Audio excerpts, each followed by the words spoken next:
Hey YouTube, I'm out here working on Karen's disc again. Sorry about the boom boom.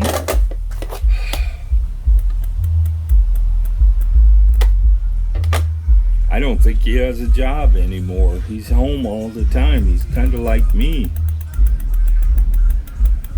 And he'll sit there and let it go for the whole song. And then if you're lucky, he won't start another one.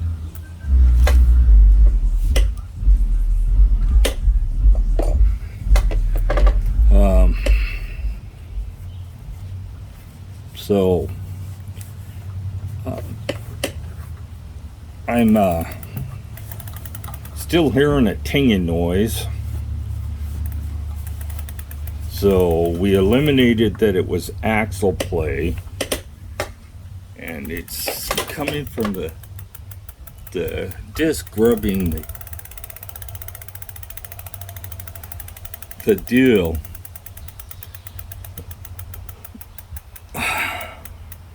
And I just don't have enough room to see exactly where it's rubbing, but I believe it's going to be the inside one, this side over here, because I can see it disappearing every once in a while. Yeah, that's in the way. The gap disappearing like right there. So flip it back a little bit.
Only noise I hear is bearing noise.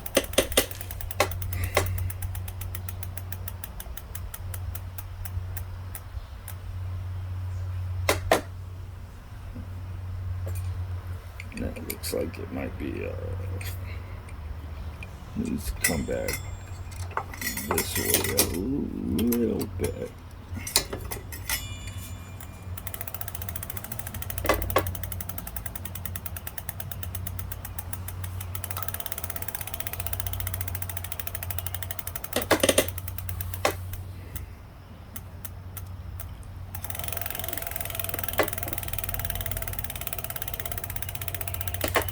I've noticed that her pads really aren't this spring here. There's a spring right between the pads that holds them apart once you've released the brake lever.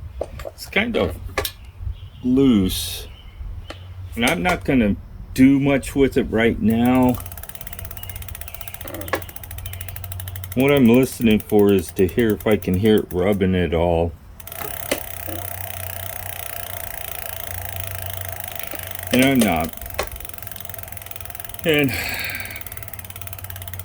it's a balancing act between keeping your brake lever adjusted right, or the brakes adjusted right, and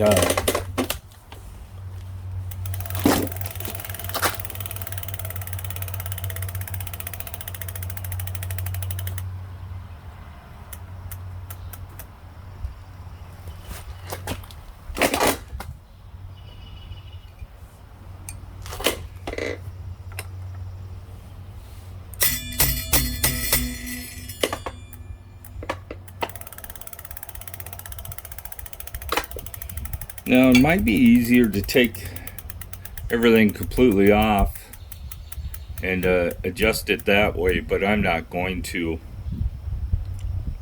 at this point. I'll just keep fiddling with it every once in a while until I get that rotor straightened up. That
it looks pretty straight now. So we got our handlebars in today. I'm not going to do them. I'm going to save that video for tomorrow. But they are a good couple inches. Let me move you back some. So you can see them here. They're gray and black, and they say buck close on them. They're 660 millimeters. And let me turn you, loosen you up, turn you towards the front of the bike so I can show you about what they look like as far as length. If I don't trip over everything. So we have about the same rise, and the length is going to be about 2 inches farther than the grips are now. So these actually measured, the bars actually measured 22 inches without the grips on them. And it's a little bit of work to change these, and not sure what Karen's game plan is for today, but I'm thinking we're going to go for a bike ride since it is. Let me turn you towards me a little bit. Since it is National Bike Day, for those that didn't know it,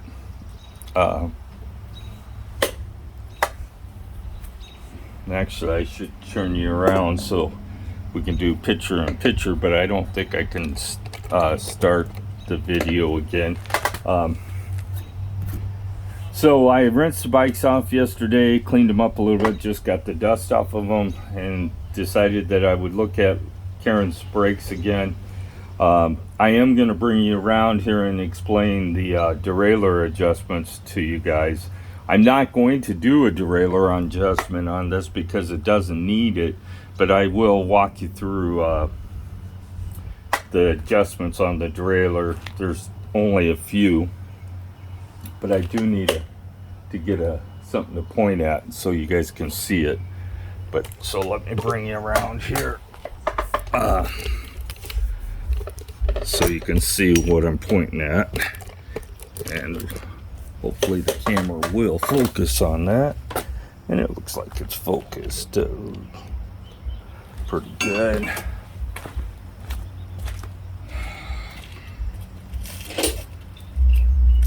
So boom boom's leaving or coming back, or I don't know.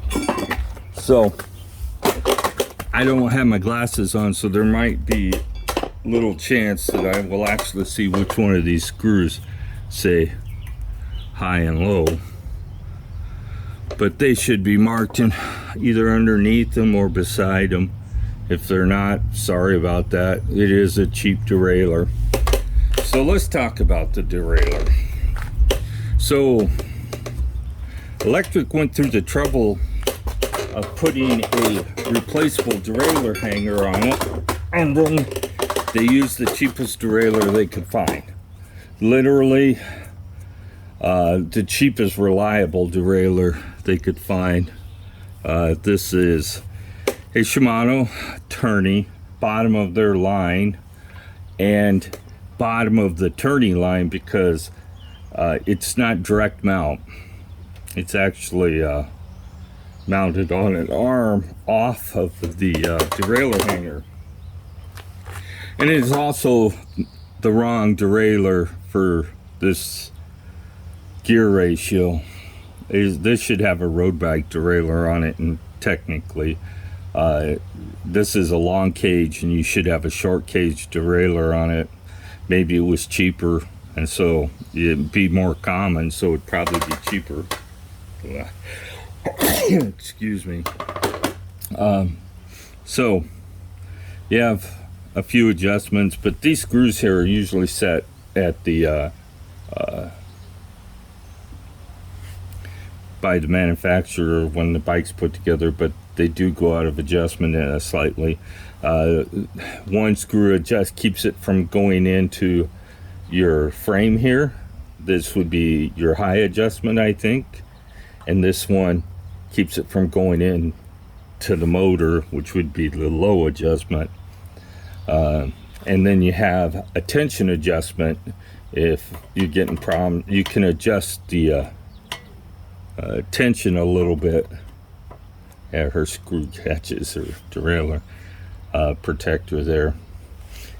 This screw here is a tension adjustment, and if it's, there's probably not, the few times I've ever screwed with it, I didn't notice it made much of a difference on the shifting, how fast it shifts or anything. So and then you have your barrel adjuster here. This is where you're going to do the bulk of your adjustments. Shimano says to adjust your derailleur, you put it in, we'll say, in this case it's a 7, so we'll put her in, she's in 6 right now, so we'll put it in 5th gear. Would be where you would adjust it. I would really need somebody out here to make any sense of this, to turn the cranks while we messed with it. But so you put it in 5th gear, and if it's slow going, I'm not going to go into the technical way you do it because it's just doesn't need to be explained that way.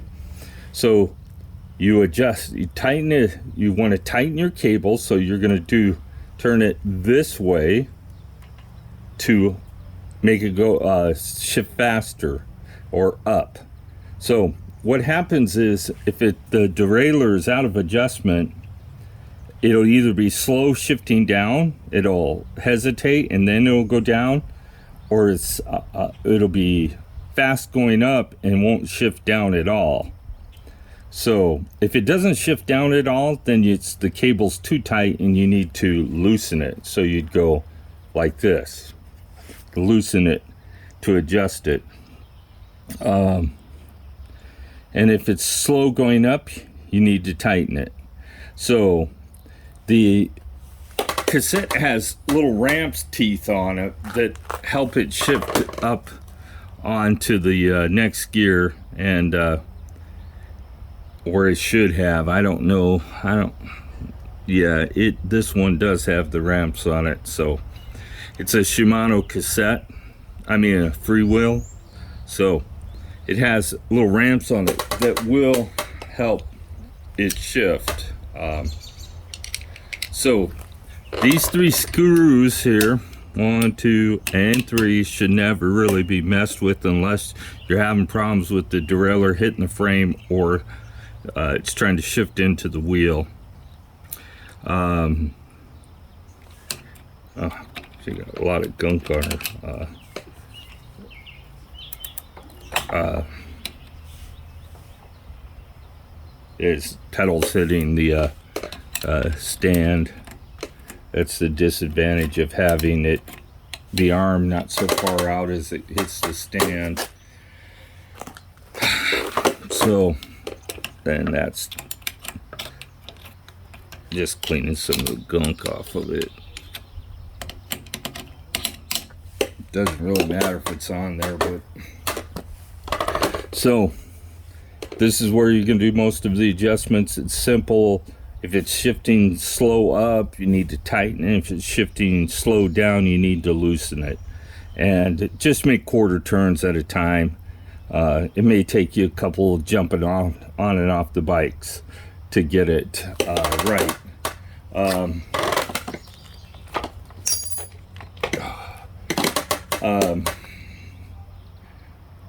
I have to fold the bike up to check the battery for one of the subscribers wants to know, get a battery for it, and I thought that maybe it'd be easier to fold on the stand, but I don't think so, the way it has to fold. But I'm gonna try it. So let me scoot you back. I'm gonna see what I can do to get it folded enough to take the battery out. Whoa, almost pulled the tripod right apart. So you have a lever here. I don't need to take the battery out, and we're going to see what we can do. I just need to look at the connector, see if I can find a well, she got a little moisture in there. I should have brought my glasses out here. I used to keep one in the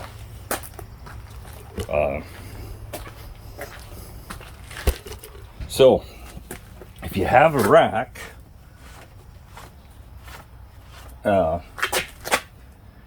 this obviously would be the easiest way to take the battery out. So you have to push up on the key to get the battery unlocked. You have a little, then you have to take the key out to get the battery out. So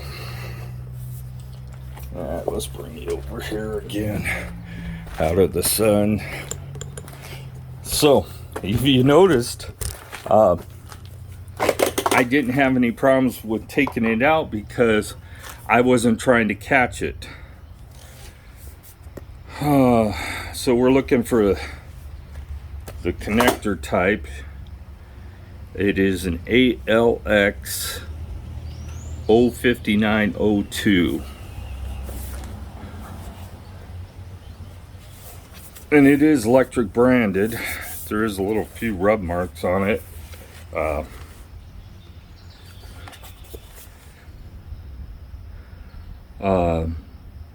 Wow. Hers uses Samsung batteries, and mine uses LG batteries, I believe. It says right on here, Samsung Lion batteries. And a model number, oh, that's patent number, but the model number is S-EQ-QI-02816662. So that'll keep you guys from having to take it off. And it's a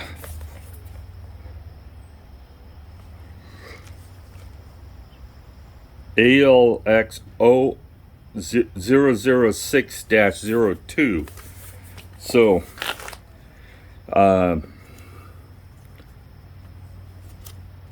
just a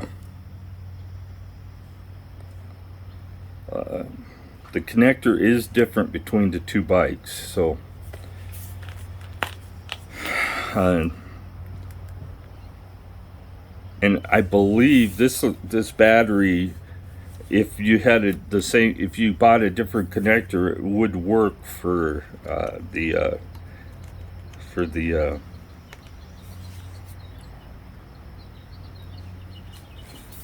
so if your electric banding, this is what makes this an electric, why this bike takes them so long to produce, is because of all electric banding.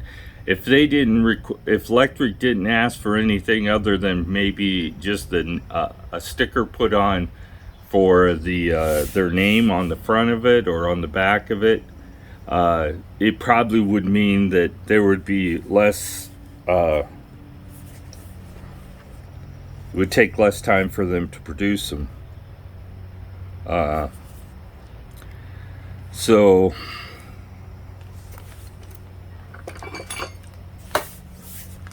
it's I have to get on the internet, and the reason I read off all those numbers was so that you guys would know. But the connector type is an AOX 059. So when we look for the battery, we'll be looking for that connector. And they make these because of the way this battery's set up, it has a 14 amp limit on the size of a battery. You can the pack can be built. If this was, I'm not sure there's more room in there or not, but I'm going to put this back in there. I'll bring you back around so you can watch me do it. And I'm going to call it a video after that. I'm going to wipe off her bike a little more, and then I got so much crap to do. But just remember, if you fold the bike, you really should take the key out of it. Avoid bending it. So I don't have to hang on to the bike. It's kind of easy to put back in there. You can tell which way it goes because the lock hole for it is right here. So at this point I need to put the key back in.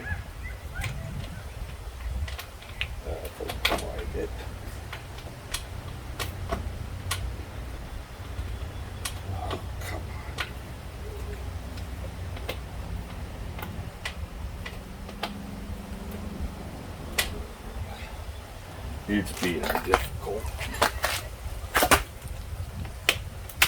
There we go. We can leave the key back in it because there's no way the pedals are going to heat. Now I pushed up and turned and locked the battery back in position. If there's anything in here, you can go ahead and wipe it out. I do see some moisture in there from where I washed the bike, but the plus and the negative are a few connectors apart, so I don't think you have to worry about that. And the bike was folded while the paint was still wet, so go ahead and close her back up, and that's it. So please subscribe, like the video. Tomorrow I'll do the video on replacing handlebars for you guys. I don't know if I'll do both bikes, but it'll probably be one of them. Time is so limited right now for me that I really don't have the time to even do a video this week, but I've done several. Trying to grow the channel, and unfortunately the only way for me to grow the channel is to do videos. I'm trying to do them on useful topics. So you've seen how the battery comes out, you've seen some basics on derailleur adjustment, see me whack the rotor on my wife's bike to try to get it in line, and you've seen the handlebars we bought. Bucklos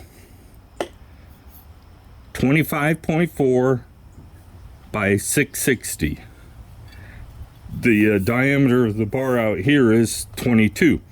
It even has some lines to cut it off if you decide you want to cut them off a little shorter. So mine will probably get done first, and I'll do a video on it. But Please subscribe and like the video. If you have any questions, please submit them in the comments. Have a great day.